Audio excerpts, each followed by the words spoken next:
Hello everyone. Last video lecture मैंने बताया था कि दिस कीवर्ड होता क्या है और उसके क्या यूजेस होते हैं।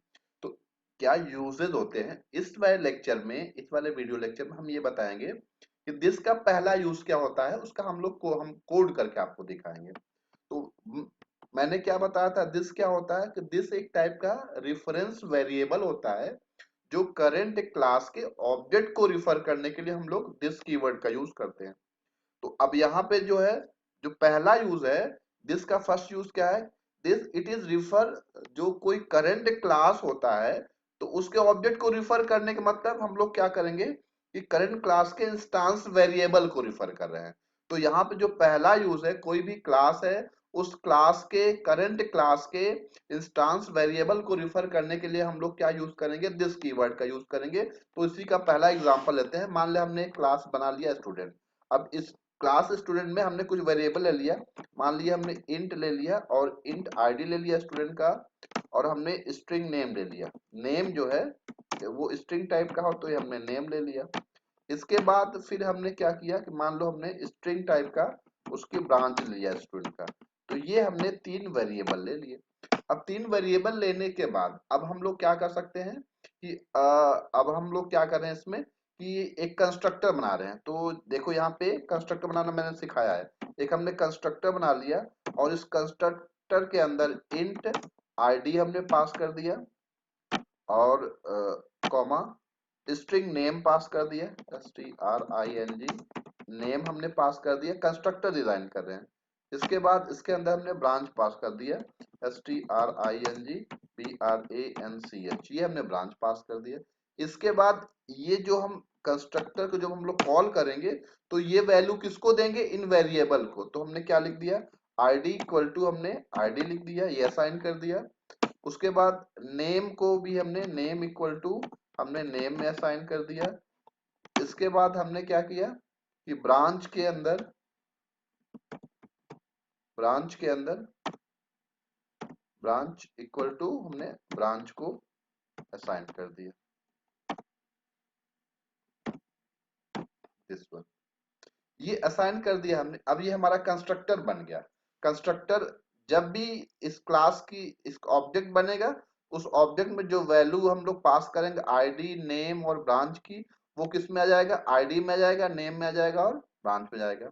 अब इसी को हम प्रिंट कराते हैं। तो प्रिंट कराने के लिए एक मेथड बना लेते हैं।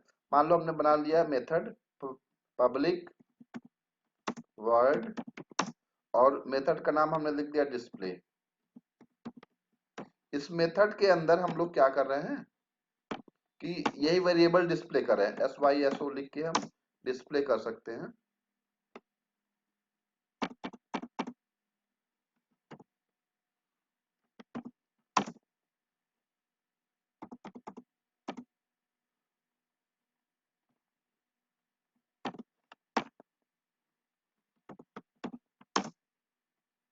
इसके अंदर हमें क्या डिस्प्ले करना होगा, आईडी डिस्प्ले कर लिया। और फिर हमने क्या डिस्प्ले किया है, हमें फिर नेम डिस्प्ले करना है तो हमने नेम लिख दिया। नेम के बाद हम लोग क्या डिस्प्ले कर सकते हैं, जो थर्ड वेरिएबल है दैट इज ब्रांच। ये डिस्प्ले हो जाएगा। अब अब इस क्लास का ऑब्जेक्ट क्रिएट करते हैं हम लोग। तो ऑब्जेक्ट, मान लो ऑब्जेक्ट बनाने के लिए हमने एक दूसरी क्लास बना लिया। मान लो उस क्लास का नाम मास्टर है और इस क्लास के अंदर हम स्टूडेंट का ऑब्जेक्ट क्रिएट करते हैं। स्टूडेंट, देखो जैसे हमने किया स्टूडेंट हमें मिल गया, और s इक्वल टू न्यू, और हमने स्टूडेंट पास कर दिया, ये हमने बना लिया। अब इसके अंदर मान लो हमने आईडी 10 पास कर दिया। नेम, मान लो स्टूडेंट का नेम हमने कुछ रख दिया, नाम मान लो अर्णव रख दिया, ARNAV। और अर्णव की ब्रांच मान लो हमने रख दिया CSE, या हम ME रख दिया हमने ये। अब इसको हम लोग डिस्प्ले कराने की कोशिश करते हैं। तो देखो s डॉट डिस्प्ले वाला फंक्शन था, ये हमने कॉल कर लिया स्टूडेंट का, ये डिस्प्ले कर जाएगा। अब इसको अगर हम लोग प्रिंट कराएं, इस प्रोग्राम को एग्जीक्यूट करें हम लोग, इसको अगर हम लोग एग्जीक्यूट करें, देखो एग्जीक्यूट करने पे क्या आता है चेक करते हैं। तो ये कुछ वैल्यू प्रिंट करेगा। तो ये देखो क्या प्रिंट कर रहा है, जैसे हमने इसको डिस्प्ले किया, यहाँ से देखो हम वैल्यू पास भी कर रहे हैं ना, ये 10, इस कंस्ट्रक्ट में तो 3 पैरामीटर है, ये 10 अर्नव एमी, एमी कहाँ पे जाएगा, ये यहाँ पे आएगा, देखो ये यहाँ पे 10 आएगा, यहाँ पे अर्नव आएगा, यहाँ पे एमी आएगा, और ये इसको असाइन कर देगा, लेकिन ये वैल्यू ले नहीं रहा है। क्यों ले नहीं रहा है? क्यों? क्योंकि जो ये जो है ना, देखो ये जो स्टूडेंट ऑब्जेक्ट है, इसमें वैल्यू हम दे तो रहे हैं, लेकिन ये वैल्यू एक्सेप्ट नहीं कर रहा है। एक्सेप्ट क्यों नहीं कर रहा है? क्यों? क्योंकि हम लोग दिस का यूज नहीं कर रहे हैं। तो दिस कहाँ किसको रिफर करता है कि किसी भी करंट क्लास के इंस्टांस, इस क्लास का इंस्टांस वेरिएबल कौन है? आईडी है, नेम है, और ये ब्रांच है ना, ये जो भी ऑब्जेक्ट बनेगा तो यही तो वेरिएबल होंगे, ये आईडी, नेम एंड ब्रांच। तो इसमें हम लोग वैल्यू असाइन नहीं कर पा रहे हैं। तो अब इसके लिए हमें क्या यूज करना पड़ेगा? इसके लिए हमें दिस यूज करना पड़ेगा ना। देखे जैसे हमने दिस यूज किया यहाँ पे, अगर हमने यहाँ भी दिस यूज कर लिया जैसे मान लो, और यहाँ भी अगर मैंने दिस यूज कर लिया, तो अब ये क्या होगा? अब ये दिस करने के बाद ये हमने सेव कर दिया। अब अगर मैं इसको प्रिंट कराऊं, तो जैसे इसको हमने प्रिंट कराया, तो ये देखो अब सही वैल्यू प्रिंट कर देगा।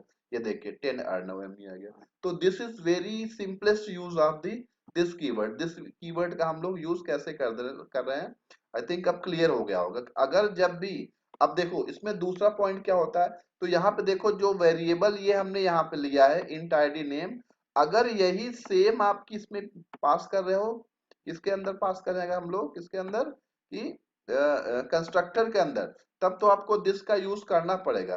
लेकिन अगर मान लो आपने इसको चेंज कर दिया, मान लो इसको आपने आईडी 1 कर दिया, इसको हमने क्या कर दिया, नेम 1 कर दिया, और इसको मान लो हमने ब्रांच 1 कर दिया। अब देखो हमने चेंज कर दिया ना, तो दिस डॉट आईडी 1 के अंदर हम आईडी डाल रहे हैं, नेम 1 के अंदर हमने नेम डाल दिया, और ब्रांच 1 के अंदर हमने ब्रांच डाल दिया। यहाँ पे हम जो वेरिएबल ले रहे हैं ना, वही तो प्रिंट करेंगे ना। आईडी यहाँ पे 1, और यहाँ पे हमने मान लो कुछ चेंज कर दिया, 1 कर दिया ना। तो अब इस केस में अगर आप हम दिस नहीं लगाएंगे ना, तो भी चल जाएगा, क्योंकि ये वेरिएबल डिफरेंशिएट कर लेगा कि जो कंस्ट्रक्ट, जो करंट, जो इंस्टांस वेरिएबल है और जो क्लास का वेरिएबल दोनों डिफरेंट है। इस केस में देखो यहाँ पे हम दिस अगर नहीं भी यूज करोगे तो कोई दिक्कत नहीं होगी। अगर इसको मैं सेव करूं और प्रिंट कराऊं, यहाँ मैं कुछ और कर देता हूँ, मान लो कंफ्यूजन हो 11 कर दिया, और अगर मैं इसको प्रिंट कराऊं, तो ये अब प्रिंट कर देगा। देखो ये अब ये यहाँ हमने 11 पास किया ना, तो ये क्या कर रहा है, यहाँ पे 11 और नो एम प्रिंट कर दिया। ऐसा क्यों हो रहा है? तो याद रखना दिस कब यूज करेंगे, अगर जो हम क्लास के जो वेरिएबल ये डिक्लेयर किए हैं, क्लास के जो वेरिएबल है हमारे पास ये, और जो हम कंस्ट्रक्टर में वेरिएबल पास कर रहे हैं, दोनों अगर सेम होंगे, तो क्लास जो कंस्ट्रक्टर होगा वो कंफ्यूज कर जाएगा ना कि क्या वैल्यू पास करे, तो आपको दिस देना पड़ेगा। लेकिन अगर दोनों डिफरेंट है, तब फिर उस केस में हमको दिस कीवर्ड लगाने की जरूरत नहीं है। तो this is the first use of the this keyword.